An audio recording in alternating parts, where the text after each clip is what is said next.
هر نعمت خلقو ته مه بیانوه، هر نعمت خلقو ته مه بیانوه. د دې بعضو زړونه ګورئ تنګ دي، حسد به سره شروع کړي. دا د کوم ځای نه مو واخیستی؟ یوسف علیه السلام واقعي نه به کوم ځای کې کله چې پلار ته ووایي پلاره خوب مې لیدلی، هغه ورته څه ووایي؟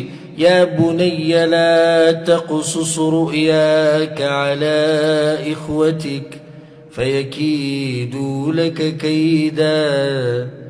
زوی خوب خو لیدلی خو هارونو ته دې ونه وایي، داسې نه څه چل جوړ کړي ستا دپاره. پلار دې ګوره نو یو خو پلار دی، نو بیا پیغمبر دی، نو ډېر پوهه انسان دی. پته ورته ولګېدې چې د خوب کې څه کمال شتي، نو زوی ته ووایي دا خوب بیان نه کړه. هغوی ته نو هر څه خلکو ته مه بیانوه، بعض خبرې